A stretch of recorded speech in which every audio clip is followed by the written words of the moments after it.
चंद्रगुप्त मौर्य के शासन की प्रमुख विशेषताएं लिखिए या बताइए। शासन की प्रमुख विशेषताएं, विशेषताओं से आशय है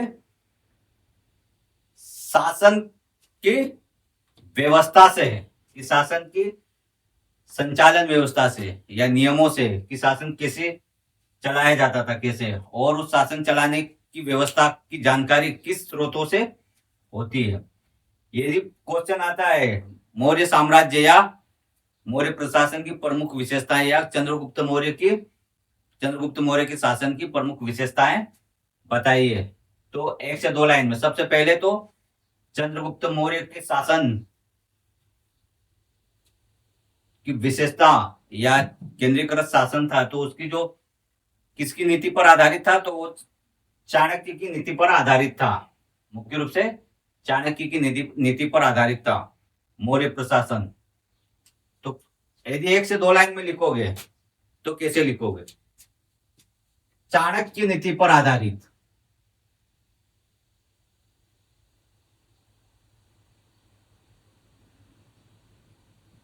चाणक्य नीति पर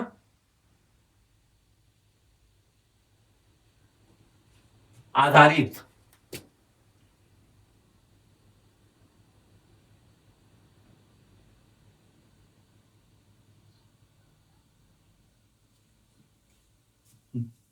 चंद्रगुप्त मौर्य का शासन केंद्रीकृत था या विशाल केंद्रीकृत था। चाणक्य नीति पर आधारित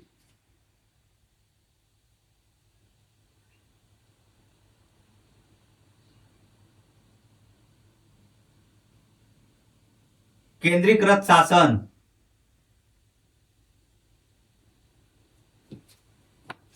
1 से 2 लाइन की आंसर लिख रहे हैं।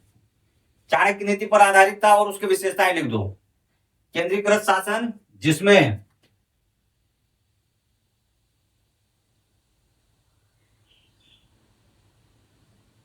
मंत्रिपरिषद का प्रावधान,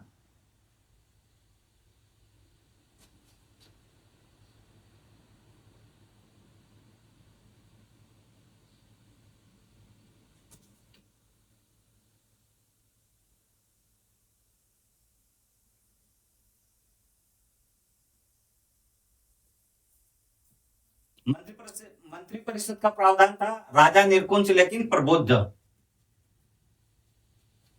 मंत्रिपरिषद का प्रावधान जिसमें राजा निरकुंज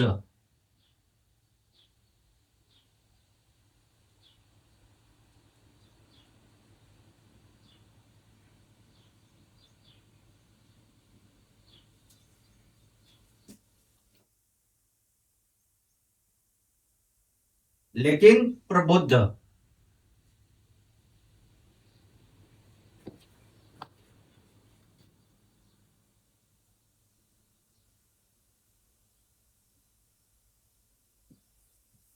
ये तुम्हारा 1 से 2 लाइन का आंसर आता है कभी? या मौर्य साम्राज्य की प्रमुख विशेषताएं बताइए। तो 1 से 2 लाइन का क्या है? चाणक्य नीति पर आधारित था, केंद्रीकृत शासन था जिसमें प्रावधान मंत्रिपरिषद का था और राजा निरकुंज था और प्रबुद्ध। तो ये तुम्हारा 1 से 2 लाइन का आंसर हुआ। लेकिन वो चंद्रगुप्त मौर्य की विशेषताएं पूछ रहा है तो स्वाभाविक है कि उसका स्वरूप क्या है क्वेश्चन का? शॉर्ट आंसर है। तो शॉर्ट आंसर में सबसे पहले भूमिका। तो देखो विशेषताएं क्या थी। पहली विशेषता क्या थी? केंद्रीकृत, अत्यधिक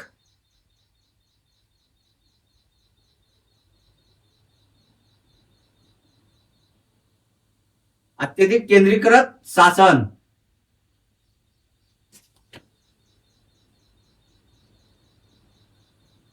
इन विशेषताओं पर या इन बिंदुओं पर लिखेंगे। अत्यधिक केंद्रीकृत शासन मौर्य साम्राज्य का। सरकार या संगठन सभी महत्वपूर्ण निर्णय एक ही स्थान से लिया जाता था और या फिर राजा के द्वारा लिया जाता था। नंबर 2 पे क्या आएगी? मंत्रिपरिषद का प्रावधान।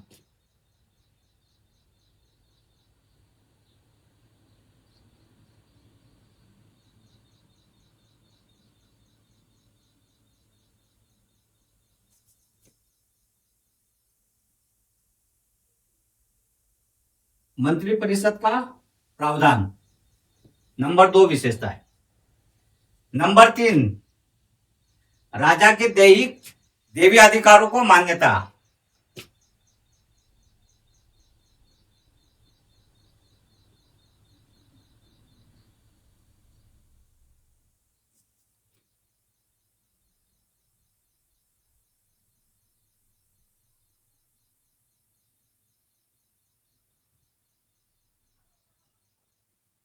अधिकारों को मान्यता।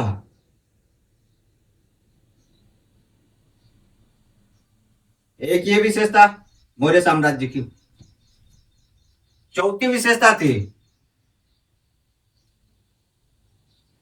विशाल नौकरशाही। चौथी विशेषता क्या थी? विशाल नौकरशाही।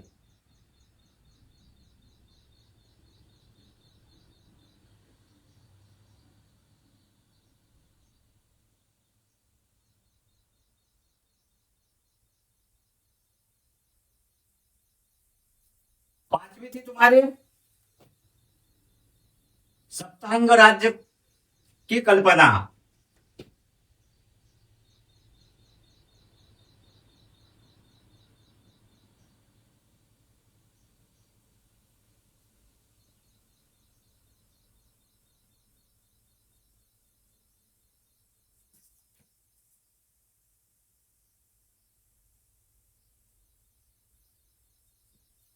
छठी विशेषता थी तुम्हारी मौर्य साम्राज्य की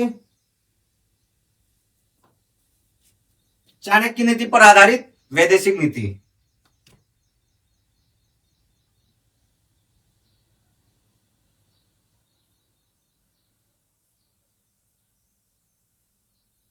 नीति पर आधारित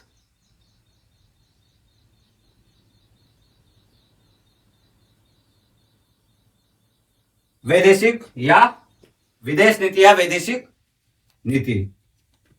और सातवीं क्या थी? 18 तीर्थों के माध्यम से शासन। जो 18 तीर्थों का उल्लेख किया गया है, 18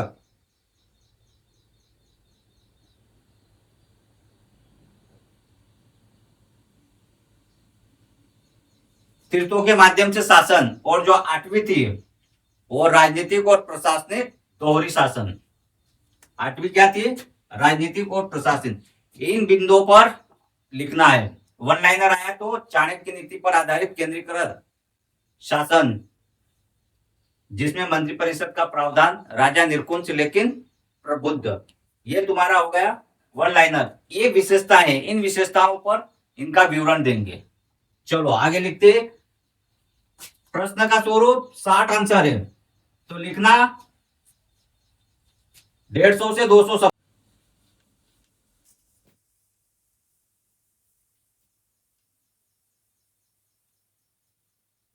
भूमिका हमेशा 4 से 5 लाइन की देंगे या 3 से 4 लाइन की देंगे। भूमिका, चंद्रगुप्त मौर्य के शासन, मतलब चंद्रगुप्त मौर्य का शासन की व्यवस्था कैसे चलती थी या किन आधारों पर थी, उनके स्रोत क्या है, नियम क्या है, ये तो भूमिका क्या देंगे? प्राचीन भारत। लिखने का तरीका बता रहा हूं मैं।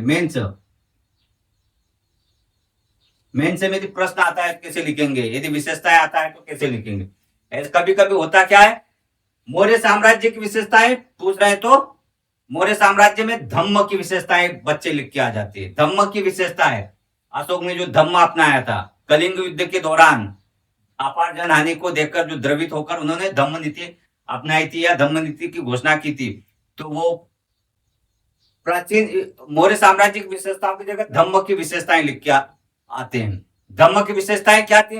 नैतिक सिद्धांत, धर्मनिरपेक्षता, राज्य के स्थान पर समाज केंद्रीकृत और सत्य और अहिंसा पर आधारित थी। तो क्या भूमिका हम क्या देंगे? प्राचीन भारत में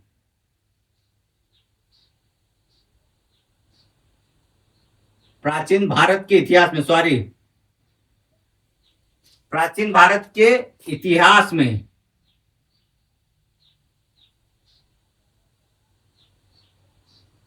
आंसर लिखने की शुरुआत कैसे करेंगे? प्राचीन भारत के इतिहास में पहली बार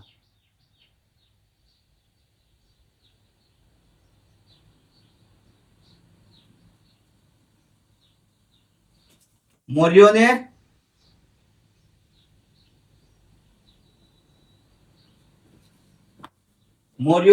अखिल भारतीय स्तर पर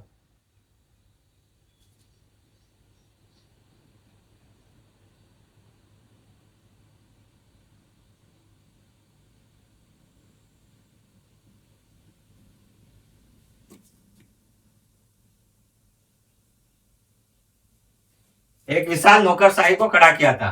स्तर पर एक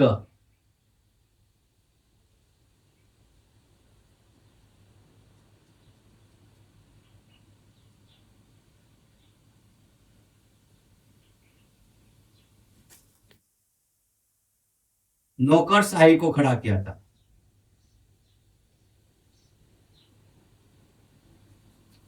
को खड़ा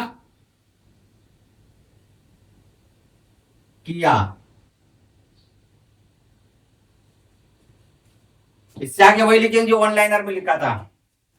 तो मौर्यों के प्रशासनिक या मौर्यों के शासन के प्रशासनिक व्यवस्था की जानकारी, मौर्यों के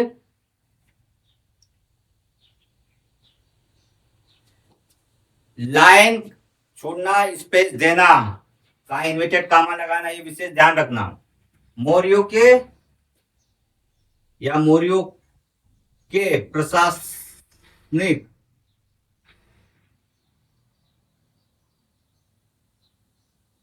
मौर्यों की प्रशासनिक व्यवस्था की जानकारी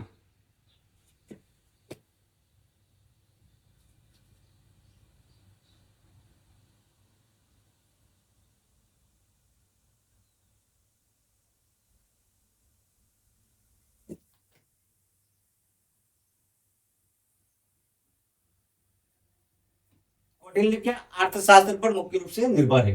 किससे मिलती है जानकारी? कौटिल्य से।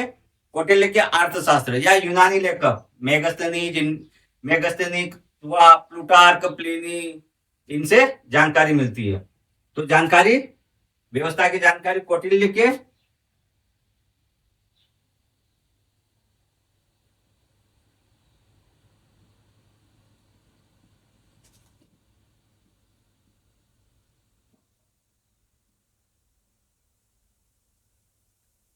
अर्थशास्त्र पर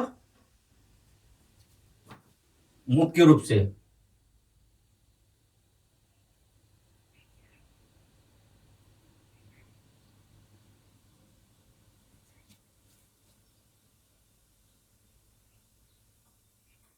निर्भर है। लेकिन या यद्यपि अशोक के शिलालेख, हाँ, अशोक के शिलालेख से भी जानकारी मिलती है। अशोक के शिलालेखों से भी, यद्यपि अशोक के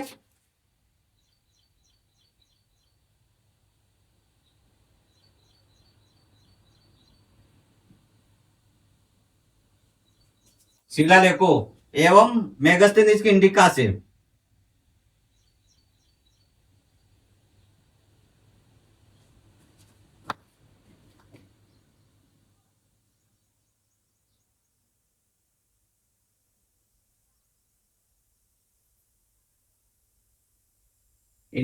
भी कुछ जानकारी मिलती है।